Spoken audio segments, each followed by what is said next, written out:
Cubs Brewers on a Brew Crew Tuesday tonight from Wrigley Field. We're talking to skipper Pat Murphy. 3 questions for you, a shorter edition this time. Janet from Cudahy with a good one, because you were a 4-sport athlete in high school? Yeah. Yeah. Do you think high school athletes should focus on one sport or do a variety of sports during high school? Yeah, that's all individual. I think that back in the day, there wasn't the possibility of staying in one sport year round. I think if you feel like it's going to be your life and you want to make a life in this sport, and you have to have outside influences help you with that. But if you're going to make a life in the sport, I'm okay with you letting go of some of the other ones in time. Maybe you let go of one your freshman year, you let go of 2 by your sophomore year, your junior year, you're focused on 1. Your senior year, you're already committed to college somewhere, and you might pick up the other one. But you still did 3 or 4 your senior year, right? I was terrible. I was terrible at all of them. So, yeah, it was more about I was searching for some type of greatness, and you're in Syracuse, New York, where, when football season's over, it's basketball season. And there was no baseball going on at the time, so you couldn't play if you wanted to. You couldn't even find a place to hit. So you played basketball, and I love basketball. And then when that was over and the snow cleared off, then you played baseball. But there was no indoor places and things like that to do anything. So, and then in the summer, you could smell that grass coming back in the fall, and all of a sudden, you're in football 2-a-days. So, and boxing was kind of the winter months, but if you were good, it was year-round, because most of those kids that were doing boxing didn't play those other sports. I was the only kid in the gym that played other sports, but I didn't go year-round. I just went right before tournaments and trained, and I was very part-time. Was boxing good for hand-eye coordination for baseball? It's good for everything, man. Right. Okay. It's a sport I don't recommend, but I'm glad I did it. Yeah. Joe from Racine, appropriate given tonight's game.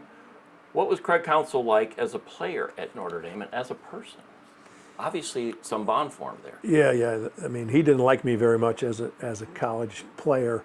He was very quiet, very consistent, very good worker, very diligent, very bright. Didn't speak. His words meant something when he spoke. By the time he was a junior and senior, when he spoke, people listened. Incredible person, impeccable character. I can't say enough good things. I'm surprised he ever spoke to me again, how tough I was on him. But by the time he was a senior, he realized, I see it now. Maybe he didn't, but he seemed it. I get why this guy rode me so hard. So what was it like when he asked you to be his bench coach? That you had to be a little bit floored, or? Well, I mean, we have talked so much. When he took over, I was coming to the Brewers. And then at the last minute, the Padres said, no, you're not. And they didn't give me permission to come over. And so I knew Craig wanted me then. So it was like, okay. So we waited till the end of the season, and then I came over. So it was a great honor, I was supposed to mentor him, but he mentored me just as much or more. Is it odd would you prefer not going against him if you could avoid it? It's going to be hard in the same division. Yeah, I mean, it's not him against the eye for sure. It's right. Just not that way. But it's got to be easier to beat some teams and managers than him, given your it's good to meet. It's good to beat all teams, but you keep it in perspective. Right. You know what I mean? You just keep it in perspective. It's not a personal thing. We get some technical questions, and this one's good. Eric from Helensville. Who tells the pitcher the next pitch? Do they have speakers in their hats, or just the catchers? This is something I'm not sure of. Yeah, pitchers and catchers have it, but no one else can talk to them.